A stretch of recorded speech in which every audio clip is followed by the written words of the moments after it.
if you're a parent of a child with autism, you've likely noticed them engaging in repetitive movements like hand flapping, rocking, or making certain sounds. These behaviors are actually known as stimming. They often leave parents wondering, should I try to stop this? Is it harmful? What does this actually mean? While you may have been told that these are just quirky behaviors to suppress or that your child will actually grow out of it, there's deeper neurological story at play. Understanding this hidden meaning could transform your approach to supporting your child's development and well-being. So let's explore how early stimming can actually begin in your child and the root cause, revealing its connection to the nervous system's dysfunction and neurosensory issues, and explain how releasing built-up sensory tension can bring more calm to your child and your whole family. So stimming is most commonly identified within the ages of 2 to 5. This is when children typically become more mobile, they're more expressive, and they're interactive within their environment. So parents and caregivers may begin to notice repetitive movements, sounds, or behaviors that sound out from typical development. Why we typically see stimming during this age range due to the increased movement and communication. As toddlers gain motor skills and verbal abilities, stimming behaviors may become more noticeable, especially if they use them to self-soothe or to process sensory input. Social awareness around preschool age, stimming may stand out more in social settings, making it easier for parents or teachers to identify these patterns. So nervous system development that happens between the age of 2 and 5 that's when you can see sensory processing challenges and the nervous system regulation difficulties that can become more apparent. Stimming can be identified earlier.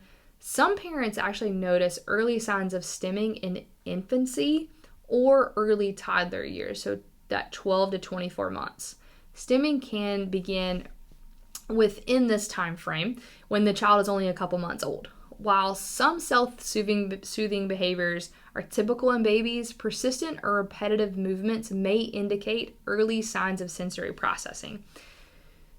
When the stimming actually looks like an infant's, what does that look like? So in babies, you may see repetitive hand movements or finger movements, such as opening and closing their fingers, kind of flapping their hands or twisting their wrists. Now, they may see them rocking their body in movement, so repetitively arching their back, bouncing. Visual stims could be them watching, like focusing on lights or the ceiling fan. So those things can show up, and they obviously can be very normal things that infants will progress through. So it's very important to keep a close eye. And when do these things show up, right? Are we noticing that they're struggling or there's more sensory around them, so they start doing that? Or, if they're a little bit older, between that 12 to 24 month, are they seeing a little bit more of their environmental stress that could create them? Or if there's loud noises and the big things around them, you start to see these emotions come out because they're trying to self-regulate through that sensory experience. So that's the biggest key there, because obviously we know that great deal of these things are just normal development, but it's when we see them at an elevated amount or if we see them during certain times. So those are going to be the biggest thing to get to kind of that understanding of, hey, do we need to pay attention to this, okay? So understanding the root cause can help guide and support interventions to help your baby feel more regulated and at ease. So before we get too deep into the weeds, let's lay the groundwork and talk about the real purpose of stimming. Stimming is actually a sign that the nervous system is attempting to regulate itself when it's overwhelmed. It occurs when the body is in a state of sensory overload or deprivation, meaning the brain is either receiving too much input or it's having too little input from the environment. This can be due to a dysregulation within the autonomic nervous system. When your child is stuck in a fight or flight or freeze mode, their body struggles to process sensory input properly. So you're going to get vestibular and proprioceptive imbalances. These senses help regulate body movement and awareness. If they're not functioning optimally, the brain may seek external stimulation like spinning, rocking, hand flapping to compensate those unprocessed stress or trauma. If the body is holding on to these unresolved tension, stimming may act as a coping mechanism to help release the built up energy. Now let's talk about the gut-brain connection. So the inflammation, food sensitivities, or gut imbalances can contribute to neurological dysfunction, amplifying these sensory dysregulation. The connection to each of these is rooted in the dysregulation within the autonomic nervous system. So stimming isn't just a quirk or a behavior to eliminate, it's your child's nervous system attempting to self-regulate. These movements serve as a coping mechanism for an overwhelmed nervous system that is stuck in a non-stop sympathetic mode. So research has actually shown that 80% of adults with autism report that stimming helps reduce their anxiety. It provides essential calming effects. So now that we've covered the groundwork, let's talk about the neurological root causes that lead to stimming. At the core of stimming lies an imbalance in the autonomic nervous system.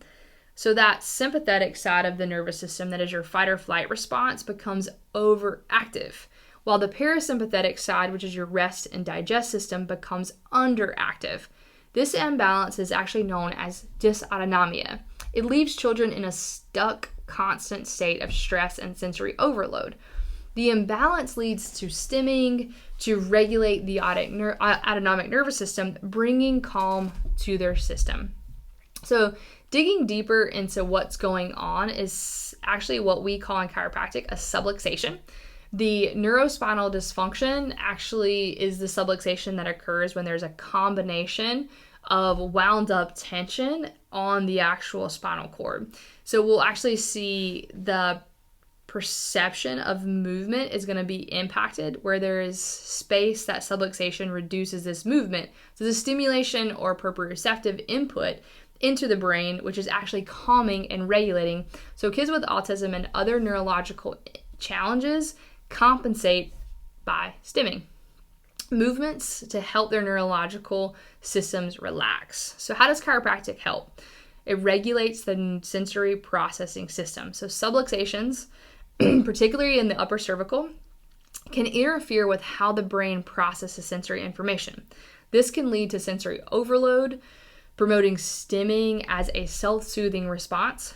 By removing the interference and restoring the balance to the nervous system, chiropractic adjustments actually help the brain process sensory input more efficiently, reducing the need for stimming.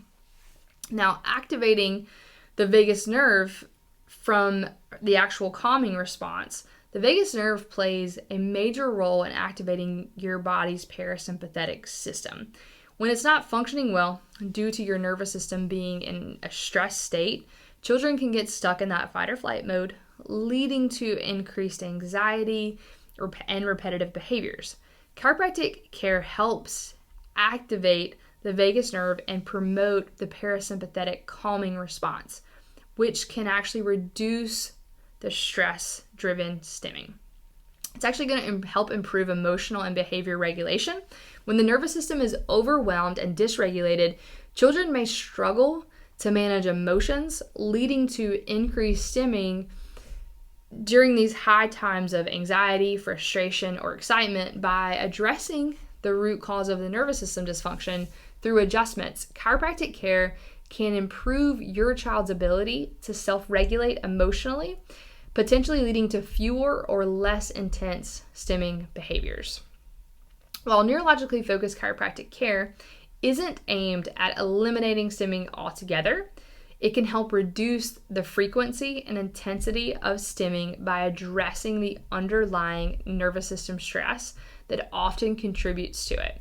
Families often report that their child's nervous system becomes more regulated. They see improvements in sensory processing, emotional balance, and overall quality of life. So if you'd like to know more about stimming, autism, subluxation, and everything else we discussed in the video, please click the link in the bio so you'll get some more information to come your way. We hope this finds you well. We hope this information serves you and your family to find a little bit deeper understanding of how sensory input can be impacted from stimming.